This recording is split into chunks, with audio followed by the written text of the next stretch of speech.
Hello दोस्तों, मैं रवि कश्यप और स्वागत करता हूं आपका इकोनॉमिक्स की 95 प्लस सीरीज में। दोस्तों आज जो हम डिस्कस करने वाले हैं वो स्टार्ट करने वाले हैं 11th की इकोनॉमिक्स। यस, और आपको मैं बताना चाहूंगा 11th की इकोनॉमिक्स में आपके दो पार्ट हैं। एक पार्ट है आपका इंडियन डेवलपमेंट और सेकंड पार्ट है आपका स्टैटिस्टिक्स। तो इंडियन डेवलपमेंट में आपको जो बता रहे हैं वो ये बता रहे हैं कि इफ द इंडिपेंडेंस, मतलब इंडिपेंडेंस से लेके अब तक इंडिया की सिचुएशन क्या है। ठीक है, और यहाँ पे स्टैटिस्टिक्स में आपको क्या डाटा कलेक्ट करना सिखाया जाएगा और डाटा को एनालाइज करना सिखाया जाएगा। तो बेसिकली आज जो हम स्टार्ट करने जा रहे हैं वो स्टैट्स पोर्शन स्टार्ट करने जा रहे हैं। तो स्टैट्स का जो हम डिस्कस करेंगे, अब यूनिट फर्स्ट डिस्कस करेंगे, इंट्रोडक्शन। तो दोस्तों सबसे पहले स्टार्ट करने से पहले एक चीज पता होनी चाहिए, हम पढ़ने जा रहे हैं इकोनॉमिक्स। तो एक इसकी मैं छोटी सी इंफॉर्मेशन देना चाहूंगा कि इकोनॉमिक्स एक्चुअल में है क्या। तो दोस्तों आपको मैं बताना चाहूंगा एडम स्मिथ को इकोनॉमिक्स का फादर कहा जाता है। क्यों? जस्ट बिकॉज ऑफ, क्योंकि जब इकोनॉमिक्स की कोई डेफिनेशन मांगी जा रही थी या कोई एग्जैक्ट कि इकोनॉमिक्स है क्या, तो 70s के टाइम पे एडम स्मिथ एक ऐसे व्यक्ति थे जिन्होंने पहली बार इकोनॉमिक्स को डिफाइन किया और उसके ऊपर अपनी बुक लिखी। तो तब से उनको इकोनॉमिक्स का फादर कहा जाता था। एक चीज आप याद रखेंगे, फादर ऑफ इकोनॉमिक्स कौन है? Adam Smith, father of economics Adam Smith. ठीक है, now according to Adam Smith what is economics? Economics is a science of money. किसके according? According to Adam Smith, economics is a science of money. ये किसने कहा था? ये कहा था एडम स्मिथ ने। तो ये तो हो गई डेफिनेशन उनकी, किसकी? एडम स्मिथ की। तो अगर आप इन शॉर्ट आपसे कोई पूछे कि इकोनॉमिक्स क्या है, तो आप बोल सकते हैं according to Adam Smith economics is the science of money. But अगर बेसिकली अगर एक आम भाषा में कहे या सिंपल लैंग्वेज में कहें क्या है, तो बेसिकली दोस्तों बताना चाहूंगा कि हमारे पास जितने भी रिसोर्सेज है वो क्या है? कम है। कम के लिए वर्ड यूज करेंगे स्केयर है। ठीक है, लेकिन हमारी जो नीड्स है वो क्या है? अनलिमिटेड है। तो अपनी नीड्स को लिमिटेड रिसोर्सेज से सेटिस्फाई करके मैक्सिमम सेटिस्फैक्शन गेन करना, दैट इज इकोनॉमिक्स। ठीक है, वो इकोनॉमिक्स के थ्रू ही हम गेन कर सकते हैं maximum satisfaction by scarce resources. तो चलिए इसमें छोटी मोटी जो टर्म्स है पहले वो डिस्कस कर लेते हैं। तो सबसे पहले जो डिस्कस करने वाली चीज है वो है consumer. Who is consumer? First discuss करेंगे हम कंज्यूमर। कंज्यूमर का मतलब होता है कंज्यूम करने वाला। ठीक है, कंज्यूम मतलब यूज करने वाला। अब यूज का मतलब यहाँ पे खाने में भी हो सकता है आपका और यूज में भी हो सकता है। जस्ट एग्जांपल के लिए, मैंने अगर किसी बस से ट्रेवल किया तो मैंने उसकी सर्विस को कंज्यूम किया, मतलब इसका मतलब वहां पे खाने के लिए वर्ड यूज नहीं, यूज के लिए हो रहा है। और मैंने खाना खाया तो मैं भी उसके लिए वर्ड यूज करूंगा, कंज्यूम यूज करूंगा। तो बेसिकली हमारे आसपास दो तरह की चीजें होती हैं, एक होती है गुड्स जिन्हें हम देख सकते हैं और एक होता है सर्विस। ठीक है, तो जो पे करके इनको यूज करता है उसे बोलते हैं कंज्यूमर। जो पे करके इन गुड्स और सर्विसेज का क्या करता है? कंज्यूम करता है। तो जो कंज्यूम करेगा वो क्या कहलाएगा? आपका कंज्यूमर। ठीक है, सेकंड इंपॉर्टेंट चीज यहां पे यह है कि इसके बाद जो आ रहा है हमारा वो है प्रोड्यूसर। प्रोड्यूसर का मतलब हो गया, आपको नाम से पता पड़ रहा है, प्रोड्यूस करने वाला, सिंपल प्रोड्यूसर। तो बेसिकली जो गुड्स एंड सर्विसेज को प्रोड्यूस करे उसे क्या बोलेंगे आप? Producer. Who produce goods and services. ठीक है दोस्तों, आगे कंटिन्यू करने से पहले मैं आपको बता दूंगा कि इस चैप्टर के मैंने एक ब्रीफ नोट्स आपके लिए बनाए हैं। तो आप इस वीडियो के लिंक में जाकर डिस्क्रिप्शन में आपको एक लिंक गिवन होगा, वहां पे आपको नोट्स मिल जाएंगे। तो आप उनको पढ़कर इसके इंपॉर्टेंट, अपनी तरफ से भी इंपॉर्टेंट क्वेश्चंस और नोट्स बना सकते हैं। चलिए आगे डिस्कस करते हैं, कोई नहीं। तो आपका हो गया यहाँ पे कंज्यूमर। उसके बाद जो नेक्स्ट पॉइंट है आपका वो है यहाँ पे प्रोड्यूसर। उसके बाद जो आपका आ रहा है वो है, अब जो प्रोड्यूसर होते हैं वो तो दो तरह के होते हैं, मींस एक जो सर्विस प्रोड्यूसर होते हैं और दूसरे जो सर्विस होल्डर होते हैं। तो जो सर्विस दे रहे हैं वो क्या कहलाएंगे, सर्विस प्रोड्यूसर कहलाएंगे, ठीक है। और जो सर्विस ले रहे हैं वो क्या कहलाएंगे, सर्विस होल्डर, ठीक है। तो मींस आप क्या कर रहे हैं, एक बंदे को काम पे लगा रहे हैं, ठीक है, तो आप उसको काम के बदले, जैसे नौकर हो गया, नौकर को आपने अपने घर में रख रखा है, तो आप उससे काम लेते हैं और काम के बदले पे कर रहे हैं, तो आप सर्विस होल्डर हैं, और जो दे रहा है वो सर्विस प्रोड्यूसर है। चलिए आप बात करते हैं आप एक्टिविटी की। तो आप सभी को पता है हमारे आसपास क्या हो रही है, एक्टिविटी हो रही है। एक्टिविटी का मतलब कोई भी कुछ भी कर रहा है, जैसे अभी मैं पढ़ा रहा हूँ आपको, ठीक है, आप देख रहे हैं क्या कहते हैं, वीडियो, ठीक है। ओके, आपके आसपास घर में कोई खाना बना रहा होगा, कोई खाना खा रहा होगा, समथिंग, कोई बाहर काम कर रहा हो, तो जितनी भी आसपास एक्टिविटी की जाती है, ठीक है, उसे इकोनॉमिक्स में दो टर्म्स में डिवाइड किया जा सकता है। तो activity which can be divide into two category. First is economic activity, economic activity, और सेकंड है non economic activity, non economic activity. सबसे पहले बात करें हम इकोनॉमिक की एक्टिविटी की, तो वो सारी एक्टिविटी जो प्रॉफिट मोटिव से और इनकम कमाने के लिए की जाती है, वो सारी क्या कहलाएगी, आपकी इकोनॉमिक एक्टिविटी।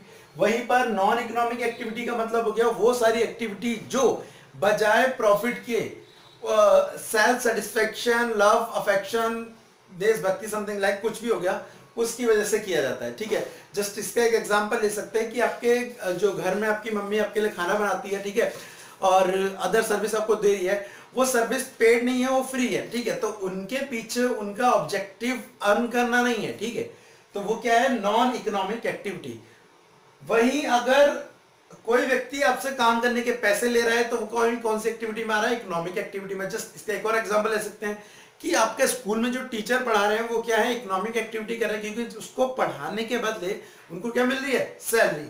वहीं पर अगर वही टीचर घर पे जाके अपने स्टूडेंट्स के बजाय अपने बच्चों को पढ़ाएगा, तो वही पढ़ाना उसके लिए क्या बन जाएगा, नॉन इकोनॉमिक एक्टिविटी। तो इकोनॉमिक एक्टिविटी वो एक्टिविटी होती है जो प्रॉफिट से रिलेटेड होती है, इनकम से रिलेटेड होती है, और नॉन इकोनॉमिक जो बिना प्रॉफिट की होती है, ठीक है। चलिए आगे बात करते हैं। हमारे इकोनॉमी में बेसिकली 3 एक्टिविटी की जाती हैं, ठीक है। अगर हम इकोनॉमी की बात करें तो पहली जो इसके अंदर की जाती है वो है कंजम्पशन, हम डिस्कस कर चुके हैं। कंजम्पशन करना मतलब गुड्स एंड सर्विसेज को यूज करना। दूसरा प्रोड्यूसर, प्रोडक्शन, और तीसरी डिस्ट्रीब्यूशन। तो बेसिकली कंजम्पशन करना, उसका प्रोडक्शन करना, और डिस्ट्रीब्यूट मतलब लोगों तक पहुंचाना, उसको सेल करना, सिंपल सी बात है यहाँ पे, ठीक है ना। अब बात करते हैं हम स्टैटिस्टिक्स की, जो कि इंपॉर्टेंट टर्म्स है और चैप्टर का मेन बेस है। स्टैटिस्टिक्स दोस्तों, स्टैटिस्टिक्स समझाने से पहले मैं आपको एक सिंपल सा एग्जांपल देना चाहूंगा। स्टैटिस्टिक्स होता क्या है, स्टैट्स क्या होता है। बेसिकली आप कई सारी कंपनियां अपने आसपास देखते होंगे, तो उन्हें क्या करना होता है, अपनी सेल को घटाना बढ़ाना होता है, अपने प्रोडक्शन को इंक्रीज डिक्रीज करना होता है। जस्ट एग्जांपल के लिए, अब वो प्रोडक्शन इंक्रीज डिक्रीज कब करेंगे, जब उन्हें पता पड़ेगा कि एक्चुअल में हमारी प्रोडक्ट की डिमांड कितनी है। तो मैं कुछ स्टैट्स के एग्जांपल देता हूं आपको। एक बार क्या हुआ कि एक कंपनी ने पता करा कि यार एक गांव से बहुत ज्यादा डिमांड आ रही है, किस चीज की, वॉशिंग मशीन की। अब स्टैट्स का डाटा वहां से जो निकल के आ रहा है वो ये निकल के आ रहा है कि वहां पर वॉशिंग मशीन की डिमांड बहुत ज्यादा है, गांव से, शहर से नहीं, गांव से। अब आप मुझे बताइए कि वॉशिंग मशीन की जो डिमांड होगी वो शहर में ज्यादा होगी या गांव में? बेसिकली शहर में, लेकिन वहां पर गांव से आ रही थी। तो कंपनी ने कहा एक काम करिए, वहां पर रिसर्च कीजिए, सर्वे कीजिए कि ऐसा क्यों है, और अगर आपको लगता है कि हाँ वैलिड रीजन है, तो आप वहां पे अपनी शॉप ज्यादा खोलिए, आप वहां पे सप्लाई ज्यादा बढ़ा दीजिए मशीन की, और रिपेयरिंग की भी खोलिए, क्योंकि चलेगी वो। तो लोग पता करने गए वहां पे, उन्होंने क्या करा, डाटा इकट्ठा किया। डाटा इकट्ठा करने का बाद पता पड़ा कि लोग वहां पर वॉशिंग मशीन का प्रयोग बजाय कपड़े धोने के, वो मठा बनाने के लिए, मीन्स आपने सुना होगा लस्सी बनाने के लिए करते थे। तो प्रोसेस तो आपको पता ही है, दही डाला, मशीन चालू कर दी, पाइप से निकल आ गया आपका मठा। तो वहां पे उनका जो मेन बिजनेस था वो यही था, छाछ मठा समथिंग लाइक बेचना। तो कंपनी को जब पता पड़ा यार ऐसा काम कर रहे हैं, चलो एक काम करो उस इलाके में अपनी सप्लाई बढ़ा दो। तो ये कब उन्हें डिमांड बढ़ाई, जब उन्हें पता पड़ा कि स्टैट्स में मिला, उन्हें डाटा मिला कि यार यहाँ पे डिमांड ज्यादा है। सेम दूसरा एग्जांपल हम सभी ने फेस किया वैसे ये तो, कि बैंडेड आपने सुना होगा, बैंडेड की डिमांड सबसे ज्यादा कौन से मंथ में होती है? 12 मंथ है हमारे पास, तो बैंडेड की सबसे ज्यादा डिमांड अगर लगाओ अंदाजा तो होती है अगस्त में। मतलब इतना जनवरी फरवरी मार्च अप्रैल मई जून जुलाई का सितंबर अक्टूबर जो 12 मंथ है, उनमें से जो सबसे ज्यादा बिकती है वो बिकती है अगस्त में। जस्ट बिकॉज ऑफ हम 15 अगस्त मनाते हैं, पतंग उड़ाते हैं, तो कुछ लोग पतंग उड़ाने से पहले बैंडेड बांध लेते हैं, तो कुछ लोग कटने के बाद बैंडेड करते हैं। हाँ, अब अदर मंथ में इतना ज्यादा नहीं लोग पतंग नहीं उड़ाते, तो कटता बैठता रहता है, तो वो बैंडेड यूज करते रहते हैं। बट जितना अगस्त में करते हैं वो बहुत ज्यादा होता है। तो चलिए अब मैं बताता हूँ कि आप ये देख रहे हैं कि बैंडेड का प्रोडक्शन जुलाई में बहुत ज्यादा हो जाता है और सेल कब होती थी? अगस्त में बहुत ही ज्यादा है। तो ये कुछ एग्जांपल है स्टैटिस्टिक्स के कि क्यों स्टैट्स को पढ़ना जरूरी है, जिससे आप अपनी कंपनी के बारे में आगे एनालाइज करके सेल और परचेज समथिंग लाइक बजट बना सकते हैं, उसे आगे बढ़ा सकते हैं। तो ये आपको समझ आ गया होगा। नाउ अब स्टैट्स को हम दो फॉर्म में समझ सकते हैं, एक है सिंगुलर फॉर्म और एक है प्लूरल। सिंगुलर में क्या होता है, बेसिकली सबसे पहले किसी भी डाटा को कलेक्ट किया जाता है, ठीक है, उसके बाद उसको क्लासिफाई किया जाता है, उसके बाद प्रेजेंटेशन, फिर एनालिसिस, फिर इंटरप्रिटेशन।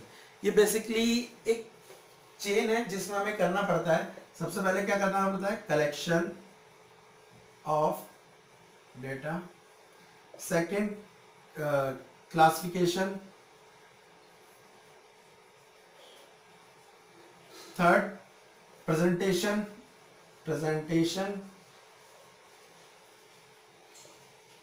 उसके बाद एनालाइज और लास्ट में इंटरप्रिटेशन मतलब उस डाटा का यूज करना। तो सबसे पहले आप क्या करेंगे? डाटा को कलेक्ट करेंगे, कलेक्ट करने के बाद आपने उसको अलग किया, उसके बाद उसको प्रेजेंट किया लाइक ग्राफ के थ्रू, बार डायग्राम, पाई चार्ट, आपने कई सारे टाइम में पढ़े होंगे। फिर एनालाइज करना कि किससे ज्यादा निकल रहा है, किससे कम निकल रहा है, प्रॉफिट है, लॉस है, और बाद में उनको यूज करना है इंटरप्रिटेशन, ठीक है। तो ये था सिंगुलर फॉर्म। वही प्लूरल फॉर्म में हमें कई सारी फीचर्स देखने को मिलेगी, किसके अंदर? स्टैटिस्टिक्स के अंदर। तो चलिए डिस्कस करते हैं कि सिंगुलर फॉर्म में क्या है, प्लूरल फॉर्म में क्या है। तो एक चीज स्टैटिस्टिक्स कब कहलाएगी? जब उसके अंदर कई सारी चीजें होंगी। जस्ट एग्जांपल के लिए जो स्टैट्स है वो न्यूमेरिकली एक्सप्रेस होनी चाहिए, एक्सप्रेस्ड, ठीक है, और ग्रुप में होनी चाहिए। तो अब सिंपल सा मैं कहूं तो आपके जो स्टैट्स होता है उसको आप दो भागों में बांट सकते हैं, एक जिसको नंबर में काउंट किया जाता है और एक को नंबर में काउंट नहीं होता है, एक क्वालिटेटिव और एक क्वांटिटेटिव, क्वांटिटेटिव और qualitative.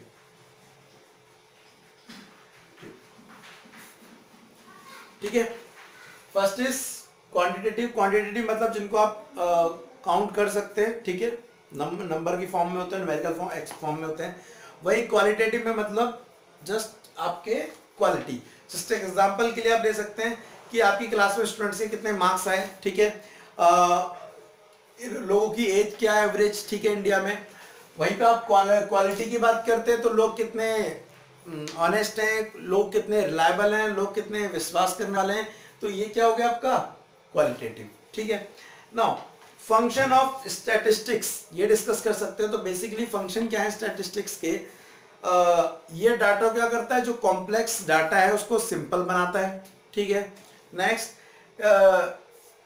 To represent the fact in definite form, मतलब जो भी डाटा होता है उसे एक फैक्ट को दिखाता है, मींस एक ग्रुप में दिखाता है, सिंपल ये कह सकते हो आप, ठीक है। आप पॉलिसी फॉर्मुलेट कर सकते हैं इससे, फ्यूचर के बारे में अंदाजा लगा सकते हैं, मींस फॉरकास्टिंग कर सकते हैं इससे, to make comparison of facts, ठीक है, कंपैरिजन कर सकते हैं। बेसिकली जो मैं आपको ये पढ़ के बता रहा हूँ ये सारा डिस्क्रिप्शन में दिया हुआ है, तो आप वहां से जाके इसको निकाल के पढ़ सकते हैं और साथ ही साथ ये वीडियो के साथ अपनी स्टडी कर सकते हैं। चलिए, इसमें आपको जो क्वेश्चन है वो है इंपॉर्टेंट, वो आपके 2-3 इंपॉर्टेंट क्वेश्चन बन रहे हैं। First, what is statistics in plural form, एक जो बड़ा क्वेश्चन आता है। दूसरा लिमिटेशन ऑफ स्टैटिस्टिक्स और इंपॉर्टेंस ऑफ स्टैटिस्टिक्स। ये 3 क्वेश्चन आपको मेजर प्रिपेयर करने हैं इसमें, और सभी क्वेश्चन आपके सिंगल मार्क्स के आते हैं 1-2 नंबर के। तो चलिए दोस्तों, आज के लिए अभी इतना ही, ठीक है। अगली क्लास में इसको और डिटेल में डिस्कस करेंगे अगला चैप्टर। तो आज के लिए thank you, tata and bye bye. और सब्सक्राइब करना ना भूलें और डिस्क्रिप्शन से नोट्स पढ़ना ना भूलें।